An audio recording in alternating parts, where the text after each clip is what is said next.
Like, you cannot come because you played badminton and think you're gonna perform in tennis, you know?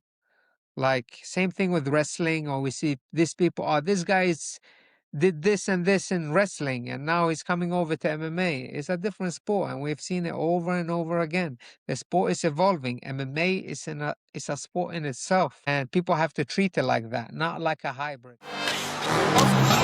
Wearing a t-shirt that says never made. I believe him. I think he's telling the truth. Welcome back to the largest podcast in the world, Never Made Weight. Today we've got Amir the Prince Albazi, one of the most dangerous flyweights in the world, number 4 in the world actually. And he has shared the cage with the elite and proven he belongs at the top of the division. Amir, welcome to Never Made Weight. How are you? Thank you, thank you. Hopefully made weight on February 6th. So I know you're going through a weight cut right now. You have February 7th at the Meta Apex. You have a real worldwide vet, Kyoji Horiguchi. yes, Kyoji is is a good fighter that's been around for a long time. A vet in the game. A lot of people call themselves veteran in the game, but he's a real veteran. So I'm super excited to fight names like this. I love, even despite my loss last to Brandon Moreno, I like to be able to fight these big names. Like, after I'm done with all of this, I want to be able to say that I fought the best of the best, and that's all that matters to me. So he's coming with a great hype from his last fight, and the only way to get back on top is to be a guy like Horiguchi.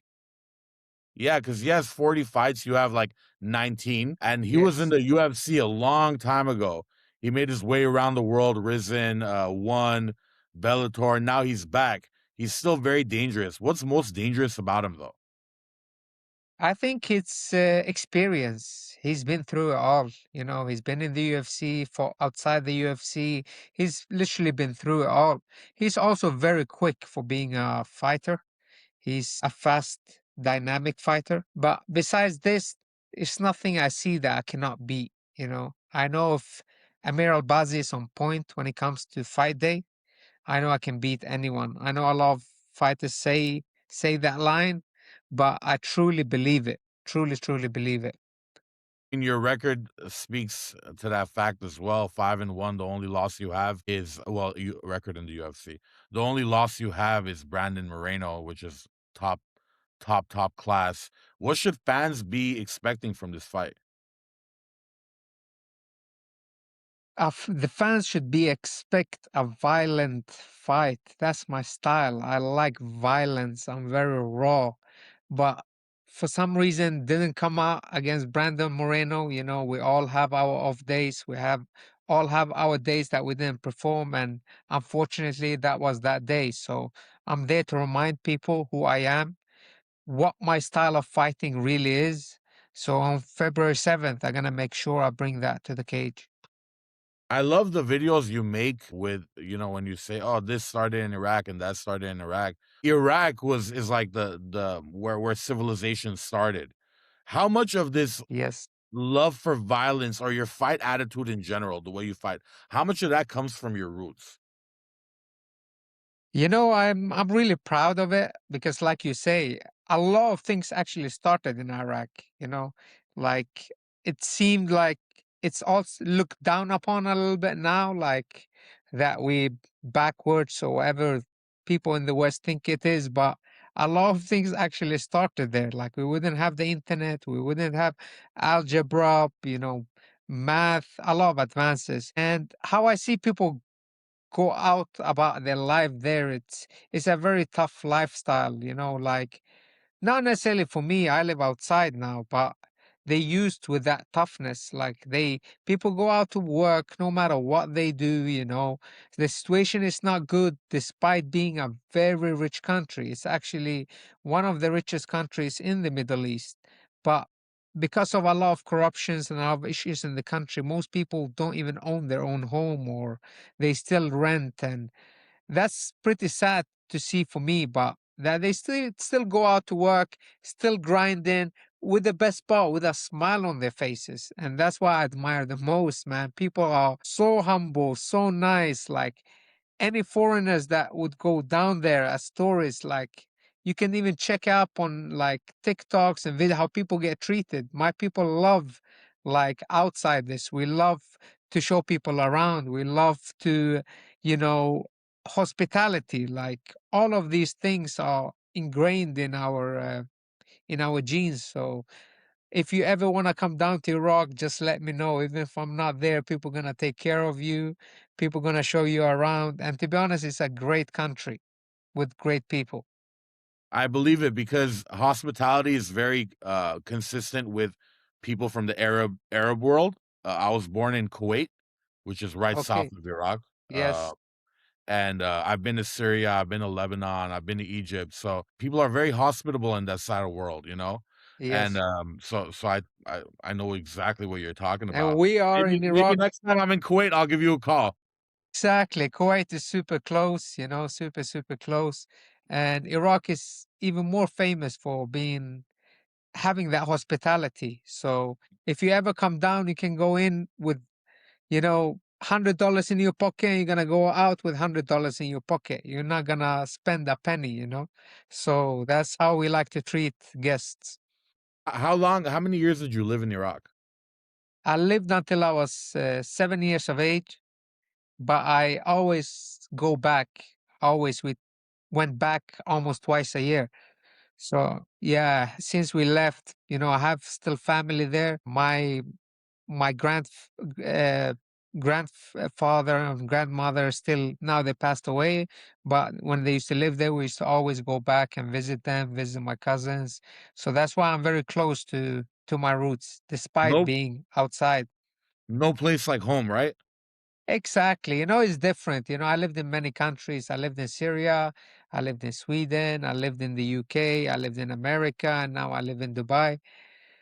If you I lived in Sweden for 10 years. They never saw me as Swedish. The funny part is when I go back to Iraq, they still don't fully see you as Iraqi because you live outside. Of course. So, but that's the closest thing I can come to home. You know, you can feel it. People speak the same language. People are very similar to you.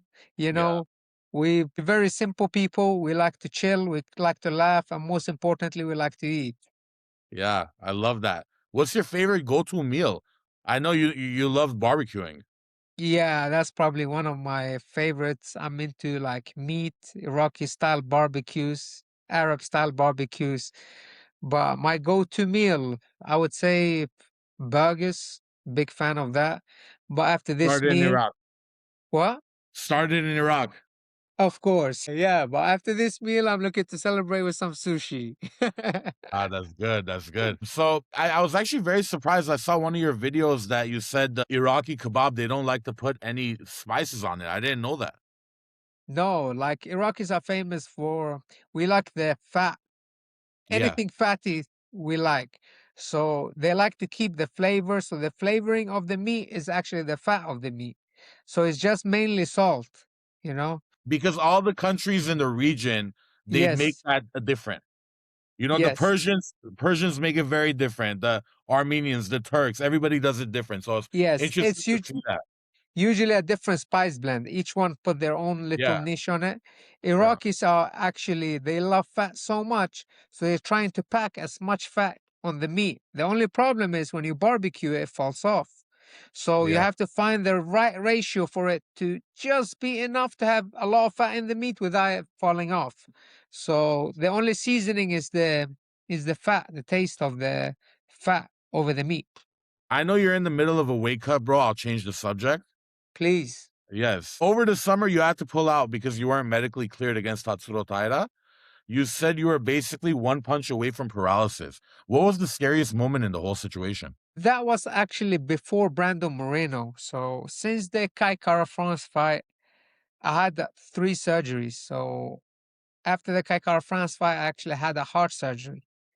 So after that, I got the Brando Moreno fight, and I find out that my spinal cord was injured. Like they had to rush me into surgery.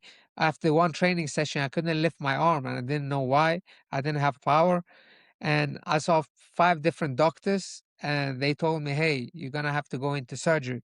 So I come out of that surgery, do the Brandon Moreno fight, and then start preparing for Tatsuro Taira after that fight. And I don't want to really get into the details of what happened.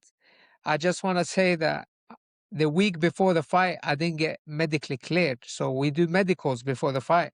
So I finished the whole training camp. I'm looking forward to going and fight, finish the hard part, finish the weight cut. Everything is almost done.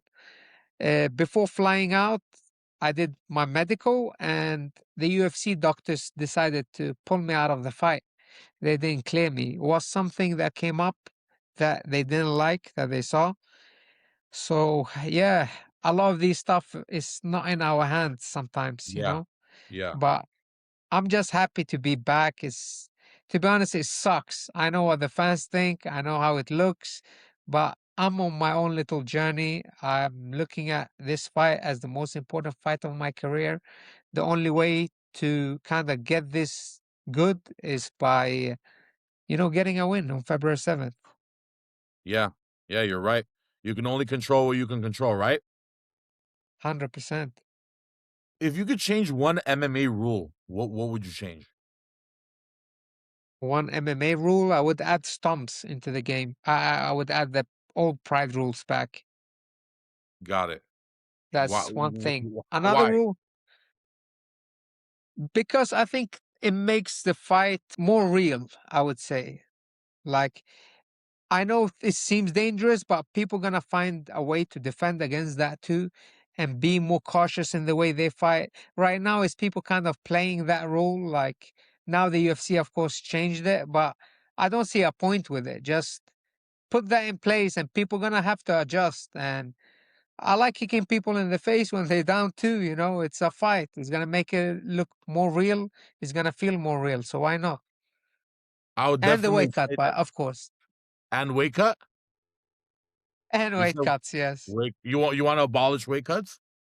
No, but maybe figure a way with more weight classes or Got it. because in the end of the day, man, I didn't get into this career to cut weight. I got into it to fight, and I see how it affects. Like the last thing you want to do is to cut weight when you prepare them for the most important fight of your career, because the way the weight classes are look or that everyone is cutting weight. I like to fight. I don't like to cut weight. Of course, yeah, that makes a lot of sense. I think a lot of weight classes will be a great idea because you see so many amazing fighters that never get the belt, and that just sucks, you know? Yeah, But if you had a weight class between 125 and 135 and between 135 and 145, I think you would be able to create more stars and I create bigger hun- fights. yes, I don't see the downside of it, to be honest with you. So Yeah. well, maybe one And day. yeah, for sure. And the stomping, I think, like in a street fight, stomping is actually very commonly used tool. You know, Yes, if you could just yes. stomp, put them out from the top real quick, instead of going down and risking getting hit on the way down, getting submitted on the way down, losing your balance, losing your position, So stomping, I think, will be a great one. What's one MMA opinion that you have that would make the internet mad?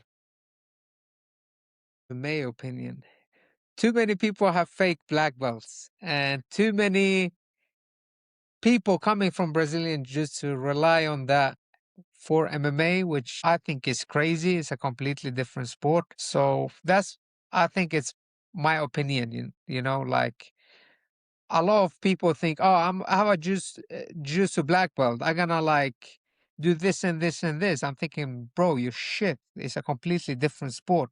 Like you cannot come because you played badminton and think you're gonna perform in tennis. You know, like same thing with wrestling. Or we see these people. Oh, this guy's did this and this in wrestling and now he's coming over to MMA. It's a different sport and we've seen it over and over again. The sport is evolving. MMA is a sport in itself and people have to treat it like that, not like a hybrid. Yeah, yeah. You think the Dagestanis ruined jujitsu? No, it's not about them ruining jiu-jitsu. Like I know jiu-jitsu well. That's what I've done my whole life. And they know jiu-jitsu really well. The only thing that some of these jiu-jitsu guys kind of ruined, I think, it's the physical aspect of jiu-jitsu. They thinking, I'm gonna do jiu-jitsu without using power and blah blah blah. You know how I say technique over bro, on the highest levels, you need both. Like one is not going to work over another. And that's what the Dagestanis figured out. Like, they use both jiu-jitsu, wrestling, strength, and endurance in one. So that's why they're beating all the other jiu-jitsu guys up, because these people want to lay on their back and play this technical bullshit game, 1, 2, 3. That doesn't work. When someone's strong on top of you and hold on to you, the only way you figure this stuff out is by competing. If you look at the highest level in Brazilian jiu-jitsu, I don't want to mention name, but most of these guys are on juice, and they're on juice for a reason, you know? So I don't know why this is kind of forgotten. People trying to do jiu-jitsu in MMA or without realizing that these Dagestanis are using jiu-jitsu, using wrestling, using endurance and strength all in one. That's why it works so good. That makes a lot of sense. I mean, yeah, I mean, we've seen that countless times where someone who's a jujitsu artist, amazing at jujitsu, gets through um, a few fights, makes people tap, but then they reach that threshold, like Ryan Hall with Topuria.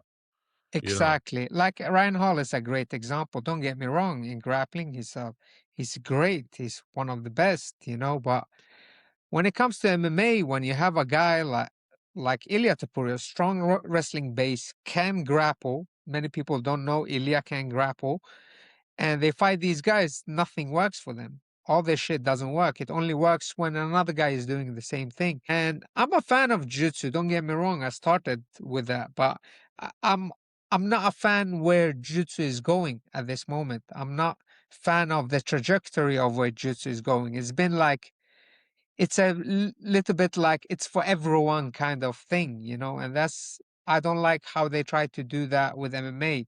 Like it's for everyone. No, it's not for everyone. It's pretty dangerous, to be honest with you. It's pretty violent, and same thing with jiu-jitsu. If you're looking at competitive jiu-jitsu, it's hard, man. You need to be strong. You need to have endurance. You need to be like have a push in you and to have technique. All of that combined. yeah. I mean, fighting is dangerous as it is, but especially someone at your level, at your ranking, you're fighting the best in the world every single time. Yes. Which brings me to my next question. Your fight with Kai Kara France. Some fans didn't agree with the decision. What do you think about open scoring? Yeah, like I don't think it hurts anything. I think it would push more fighters to get a finish. Like a lot of these fans don't know, like when you're in a fight, bro, I'm not thinking about points. I'm thinking about fucking the guy up. That's the only thing on my mind. I'm not thinking that's at least my personal mindset.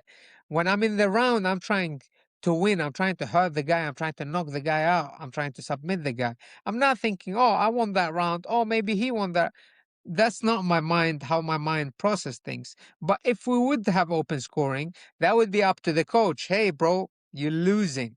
It's not like, maybe you're losing. Maybe we got that one in the bag. Or he can say, hey, we got 3, 4 in the bag. Like, don't risk too much the last round. Or like, like it would be better from the coach. But right now, we kind of don't know. That's why you see a lot of these scorecards and people are shocked. But maybe like some guys thinking they're winning and they don't push as hard as they could, while they maybe could put in another gear if they knew they were losing. Yeah. I think a lot of the decisions, most of the time they're judged well, honestly. I don't see like someone getting robbed very often in the UFC. But if you're the boss, Amir, and they say, do we do it or not? Do we do it or not? Yeah, Open score. definitely. Amir, thank you so much for your time, man. Is there something you want to leave the fans with? Just tune in on February 7th. I hope to bring some violence back in. Guys, make sure you tune in February 7th, Meta Apex, Amir Albazi versus Kyoji Horiguchi. Amir, thank you so much for your time, man. Thank you, brother. Thank you.